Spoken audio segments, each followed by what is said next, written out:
Tell him what you need him to do. What am I to do for thee? Before she can answer, he asked her the question that I want you to rest your mind on tonight for a little while. What is in thine house? This is the amazing thing about God. God, who is extraordinary, always uses ordinary things. Things that are available to you. He says, what is in thine house?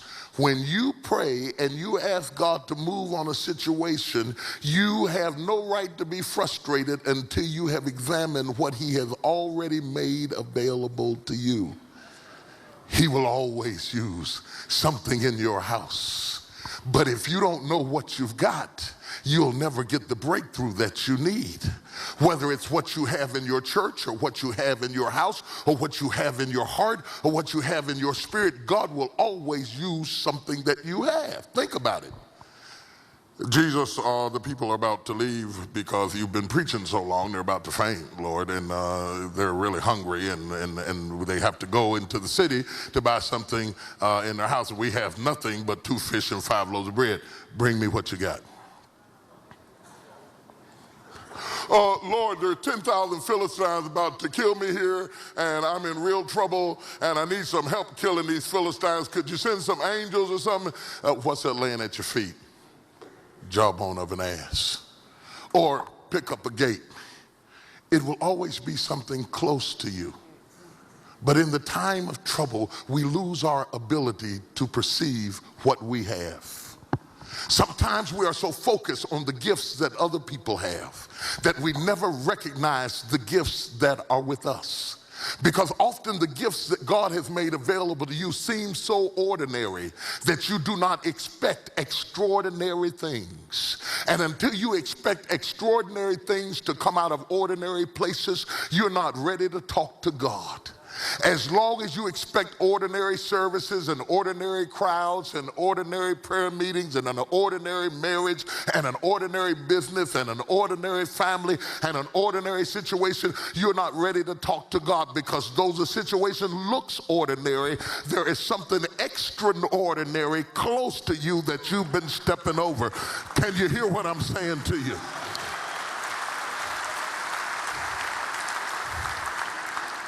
Touch somebody and say, something is about to happen.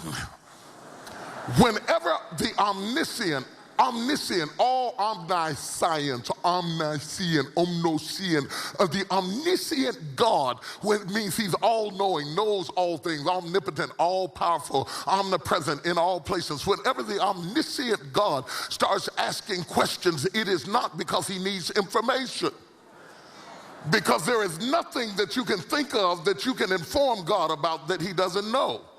God has never asked a question that he didn't have the answer to. God has never made a mountain that he couldn't move. God has never made a rock that he couldn't throw. God has never made water that he couldn't stand on. God has never had a need that he couldn't supply. That's why he is the all-sufficient one, all-capable, El Shaddai. He is the answer. He is the conclusion. He is the sovereign, absolute, almighty, invincible, eternal, everlasting, unchanging God. And beside him, there is.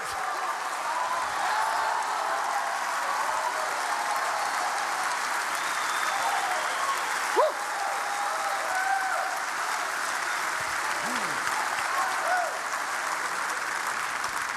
So when he asks a question, it is always an indication that something is about to happen. Adam, where art thou? Cain, where is thy brother? Is anything too hard for God? Ezekiel, can these bones live again? Moses, what is that in your hand? Woman, what is that in your house? When God asks you a question, it's a sign something is about to happen.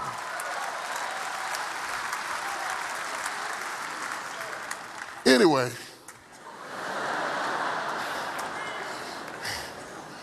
so he asked her, what is in thine house? And sometimes we're so busy complaining about what we don't have that we don't notice what we do have. Revelation often is God shining a light on information you have overlooked. Revelation is simply God shining a light on information you have overlooked. Show me thy glory. Let me see what I've overlooked. Give me the answer. What is in thine house? She says, nothing here. I have nothing save a pot of oil. Just a pot of oil. That's all I got. And I told you they're coming to get my kids. Excuse me.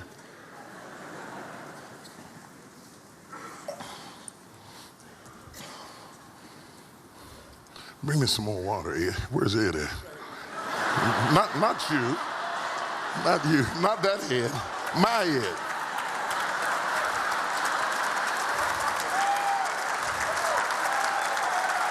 I want the Ed with the California tan.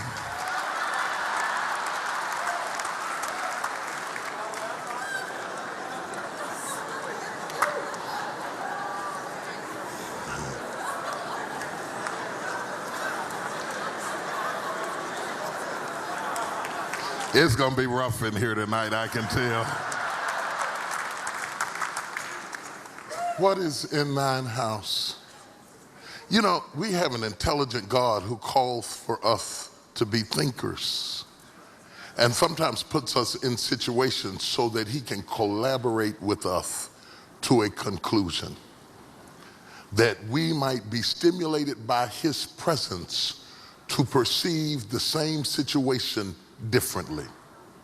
So when you pray about the problem, he doesn't always move you out of the situation, because the problem was created to change your perception of the situation. Thank you, lady on the back row in the third in the blue dress who got that. Everybody else, you explain it to them. The rest. And so he says, what is that in thine house? She said, well, I don't have anything except a pot of oil. I don't know why I'm thirsty, but if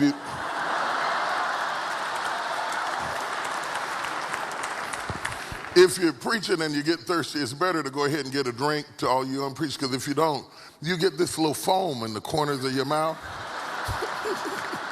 It is the absolute most gross thing you have ever seen in your life. And I don't care how deeply anointed you are, at the time you start looking like you've got shaving cream coming out of your lips, people really do get lost in the sermon. It's better to go ahead and get your drink.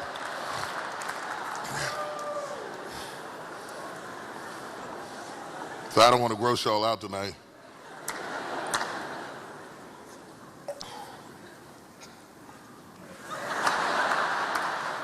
Anyway, she said, I have nothing save a pot of oil. And then he says to her the strangest thing. He says to take your sons that they're getting ready to take from you because of the debt that you have, and go borrow from the neighbors vessels. And he says, borrow not a few. And I read this and I thought, excuse me, the woman is already in debt over her head. And you are telling her to go borrow some more? Anybody who knows anything about economics will tell you when you're in debt, you don't need to go borrow some more. So is God teaching us that the response to debt is to go deeper?